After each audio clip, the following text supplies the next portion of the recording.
Welcome to Bits and Pieces Quilting. Today I'm going to show you how to make the Flippy Bits quilt. It's an original pattern with a free download. Stay tuned.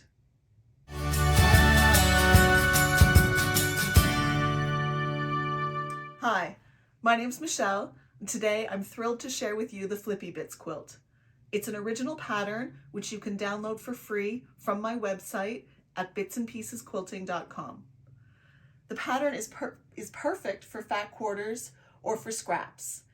It's tactile with three-dimensional pinwheels and is perfect for kids. Throughout the video, you'll notice that I've filmed various segments as I've made different versions of the Flippy Bits quilt. These have all been stitched together into a complete tutorial to show you every single step from start to finish. But you will notice a difference as I switch from one quilt to the other. Bear with me. It's a fun quilt to make. It's worth the time and effort, and I hope you give it a try.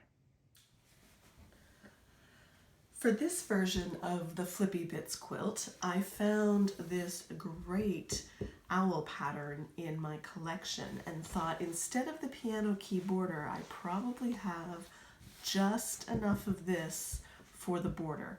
So I think that's going to be great. And then I pulled these four well, this is two fat quarters, but I pulled these four coordinating colors out of my collection as well to do the pinwheel blocks. I have this great gingham, which coordinates really well, I think, if I need a binding for the quilt and maybe even the backing. There's probably enough for backing. And then the last decision will be what to use as the background fabric. I have two options, and oh, that's pretty obvious right away, isn't it? I think that just slightly off-white, which will coordinate much better with the border fabric, will be my background fabric. So with this collection, I'm gonna make a Flippy Bits quilt. It doesn't match the pattern because I won't do a piano key border, but I will pull some scraps out of my collection, some bits and pieces out of my collection, and make a Flippy Bit quilt from the bits and pieces that uses the piano key border. So I'll be sure to show you that one as well when it's finished. The first step in preparing the bits and pieces quilt is to cut your prairie points. You will need a total of 72. And in this case, I'm using just 4 colors, so I'll need 18 of each one. I cut 3.5-inch strips, and from those strips, I'm then cross-cutting those into 3.5-inch squares to make the prairie points. If you're using fat quarters, you'll need 3 strips from each of your 4 colors, and from there you'll get 6 from each strip for 18 squares. And if you're using yardage, you'll need 2 full strips from which you can then cut 18 3.5-inch squares. And of course, if you're using scrappy, you'll just need 72. I'm going to cut the background squares for the Flippy Bits quilt. They are 6.5 inches square, and we need 17 of them. So I should be able to get exactly what I need out of this piece of fabric. So I'm going to start by lining up my ruler, leaving a little bit on the edge so I can square it off in a minute, but because I'm right-handed, this works the best for me. So that, once it's squared off, will be the first strip, the second strip, and finally here, the third strip. I don't have a lot left over here. I generally don't save anything less than 1.5 inches. This is only 1 1/4, so hard pressed to throw things away, but I think I'm going to toss that. So strip 1, strip 2, need to square this one up to 6.5. Now I should actually be able to get 18 pieces, so I only need 17, but I think for efficiency, I'm still going to line up each of my strips and cut them all at once. My blade is quite sharp, so cutting through 6 layers of fabric will be just fine. Line these all up nice nice and square. Take an extra second to do this properly because it'll pay off in the end when your pieces are nice and straight and square.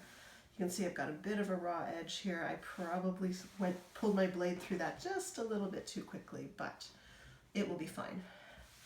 So those are nicely lined up with my ruler again.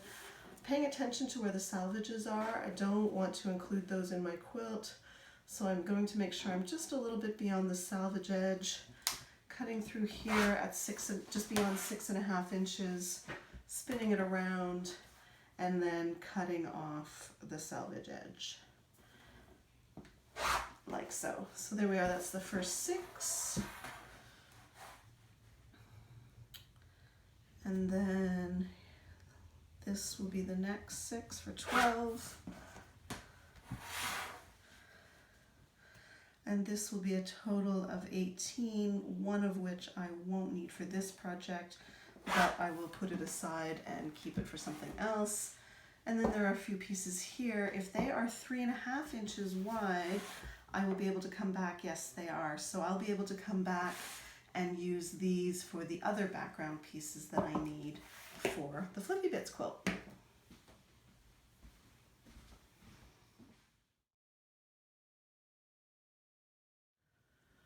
I want to show you how to make the prairie points for the Flippy Bits quilt. These are some that are completed here. To start, take one of your 3.5 inch squares, fold it in half with the wrong sides together, and press that flat. Be careful, the iron's really hot. And notice that I'm pressing, I'm not sliding the iron back and forth. Careful not to burn your fingers. Lift this up and fold the other corner over like this so that you have the 4 raw edges meeting down here at that edge, a nice clean edge on this side, and 2 clean edges over here. So let me press this and I'll show you what I mean. There we go. So you can see there's a nice clean edge here, clean double edges there, and the 4 raw edges down at the bottom. When this gets sewn into the quilt, onto the background squares, you'll have a prairie point with no raw edges showing and a nice sort of tactile 3-dimensional piece to grab onto or play with or worry with your fingers. This is my preferred way of making prairie points, but let me show you a second way. There are multiple ways, but I'll just show you these 2. The pattern, which is available in the description box down below, uses this first method that I've shown you. You start the same way, press it on the diagonal, turn it, open it, and press it on the second diagonal, so you have an X across your 3.5 inch square. From there, you sort of go back to your origami days as a kid and encourage the sides to fold in like this so that your raw edges meet. Get a nice sharp point up at the top and give that a press. You end up with the same size, the same shape, but what's different is the tactile sensation. So this, once it's sewn into the quilt, will have these 2 opening edges. Perfectly legitimate way to do it. I just prefer this approach. I think it'll also be easier when we get to the stage that you sew these onto the background squares, that you put the folded edge through the machine rather than having a double edge to try and get under the needle without it curling up. So I'm not going to do them this way. This will be the way that I go through and do the prairie points. So there's 72 more to iron. I should get to work on those. After cutting all the pieces for the planned Flippy Bits quilt, I went to my 3.5 inch bin of scraps and pulled out all of these pieces that I think will work really well for my scrappy version of the Flippy Bits quilt with a piano key border. These are the 3.5 inch pieces that will become the prairie points. You can see I have a few here already made up to see how they would look. There's a few fabrics in here that may not make it into the final product. I'm not sure about that stripe. I'm not sure about the black. There's a few here that may not make the final cut, but I think I should be able to get 72 pieces for the prairie points out of this collection. You can see just over here the stack of rejects all of these were just too muddy, too plain, too dull, not bright enough to go into this version of the Flippy Bits quilt. So the next step will be to dig into my 2.5-inch scrap bin and find coordinating or equally bright piano key border pieces in order to make the second Flippy Bits quilt.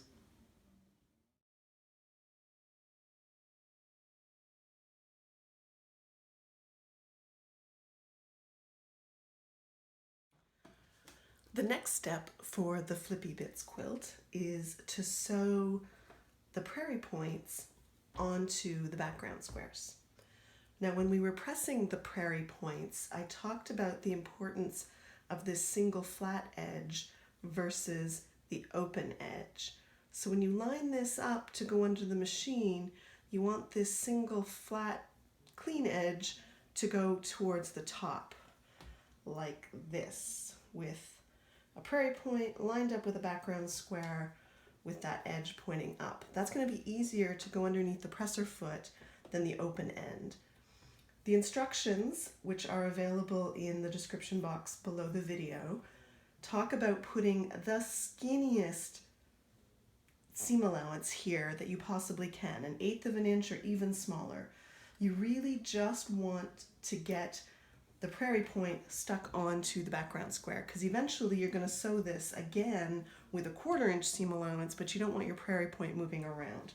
So let me show you what I mean. I'm going to put this under my presser foot. I've got just catching the edge of this along with the edge of the background. I'm going to sew all the way down. Let me line up another one just to show you here. Again, make sure that this end goes into the machine first. So we'll line up the prairie point on the background square, and with a very tight seam allowance, send that through the machine. So there you go. You can hardly see it. It's a very, very narrow seam allowance, about 1/8 of an inch, maybe a little less. But ultimately, as we build these into our pinwheel blocks, the 1/4 inch seam allowance will capture this whole block as we sew it together. So sew all 72 prairie points to background squares, and then we'll come back and show you how to put the pinwheel blocks together. Once you have all the prairie points sewn to background squares, the next step is to shape it into a pinwheel, like this, just by twisting each block a 1/4 turn all the way around, and then sewing this together like a 4-patch. So let me show you how to do that.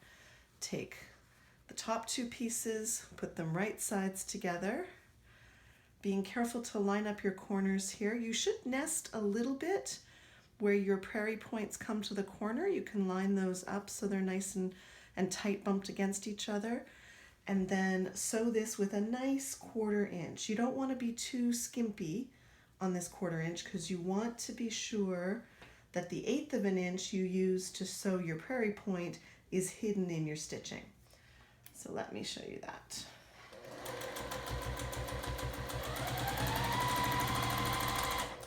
And then you do the same thing with the bottom 2 for your 4-patch.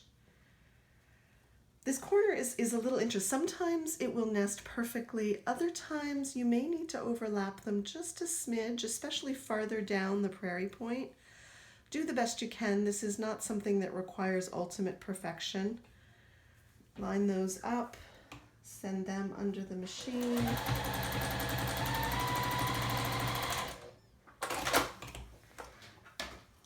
So let me show you. You can see here my second seam is on the outside edge of the first seam, so that's not going to show. And on the second one, how did we do? Yep, that one looks really good as well. So then you open these up like this and open the bottom like that. And now you sew your top and bottom together. You can see now you have a 1/4 inch here where you want to hit to try and make sure that your points line up. So we'll set these together,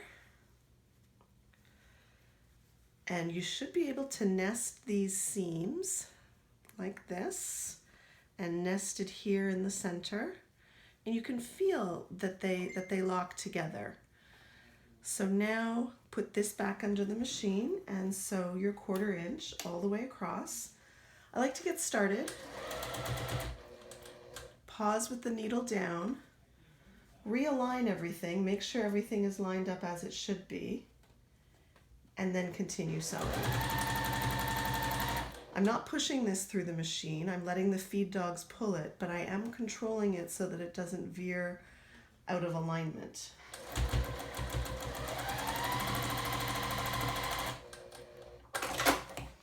So there we go.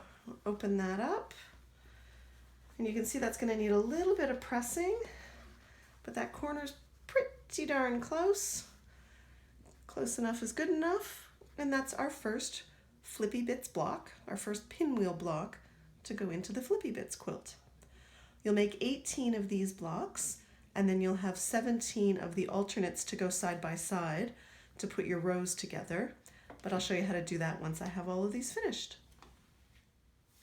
One thing I forgot to mention as I was sewing these together earlier in the video is to take your time and be careful, because you have 6 layers of fabric here that you're putting through the machine. And my machine is a Juki TL 2010Q, so it's a pretty powerful machine and it goes through those 6 layers really easily. But if your machine isn't a real sort of industrial heavyweight kind of machine, those 6 layers may be a bit of a challenge. So go slowly, take your time, don't rush this process, and especially be careful here in the corner, because again, you'll have 6 layers on each corner nested side by side. If they're not lined up 100% perfectly, you may even have 12 layers. So take your time, go slowly. I'm able to go pretty quickly because of my machine, but you can go nice and slow through these layers to make sure that you don't break a needle, so that you don't get your fingers in the way. Just be careful.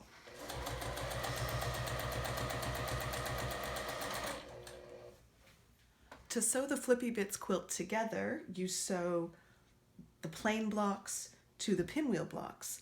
When I do that, I like to make sure that the pinwheel blocks are on top. That way I can see where I want to hit my 1/4 inch seam. These are pretty accurate, so it's not that big of a deal, but it's easier to see this way as I put it through the machine. I can see where I want my 1/4 inch seam to hit, and I can adjust as I go down this seam to make sure that it hits in the right spot and I get a nice sharp corner where my seams meet. So here is the center of the Flippy Bits quilt all pieced together. It just needs a border and a binding. And as you saw at the beginning of the video, I have a coordinated border for this version of the Flippy Bits. But I also have a scrappy version that I'm working on with a piano key border, so I'll show you that one as well as it gets closer to being finished. To sew the piano key border for the Flippy Bits quilt, simply sew your 2.5 by 4.5 inch bricks, one to the other, into a long row. The long side borders are 21 pieces, and the top and bottom borders are 19 pieces. In my case, because I'm trying to go for a rainbow look across the quilt, I'm actually going to sew them into one long border piece, and then I'll pick apart after the right number of bricks for each of my border pieces. So line up the edges of your fabric, and with a 1/4 inch seam, sew all your piano pieces together. Press these out. Press all the seams in one direction when you're finished. Pin it onto the side of the Flippy Bits quilt to your quilt top and sew on your borders. Once you have your piano key border sewn together and pressed, it's time to pin it onto the body of your quilt. Now, if your 1/4 inch seams are accurate, you'll find that every third brick or every third piano key in your border will line up perfectly with the seams for the rows on your quilt top. So flip this over, flip your piano key border over, and line up those seams. If you want, you can even flip them, depending on how you've ironed it, you can even flip them back so that they nest perfectly, and then pin them into place like this. So I pin this all the way down at each, every third block, at every intersection, just so that I make sure that my piano keys line up with the rows. And then I will sew 1/4 inch down the side. I'll put the second long border on exactly the same way, and then come back and show you what it looks like with the top and bottom borders. The long borders are on the Flippy Bits quilt, and if you can look closely, you'll see that every third block lines up with the rows of the quilt. So to put the top and bottom borders on, you do the same thing. And again, the measurements are such that these 2 blocks at the end will line up perfectly with the end measurements on your side borders. So press your piano key border, lay it down. You can see here that these seams nest perfectly. So we'll line those up like that, pin it in place, and sew it down. And then just like the long borders, every 3 bricks will line up with the columns or the rows of the quilt. And again, depending on how you've pressed your quilt top, you may need to flip over your pressing, your seams, in order to line these up, to get them perfectly lined up. And I'll just continue to go along the quilt. These ones line up perfectly, pinning this border in place and getting ready to sew it on. This one needs to be flipped. There we go.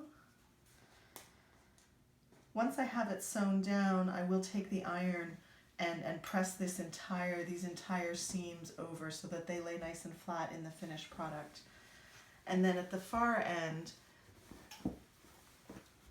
these keys will need to be pressed over to the other side as well and pinned into place. Thank you for watching this tutorial on the Flippy Bits quilt. I hope you enjoyed it. A reminder that the pattern is available for free for download on my website at bitsandpiecesquilting.com. Please like and subscribe if you'd like to see more content like this, and leave a comment down below with any questions you might have. I'll try to help out where I can. Thanks again for watching, and remember to make the most of your fabric bits and pieces.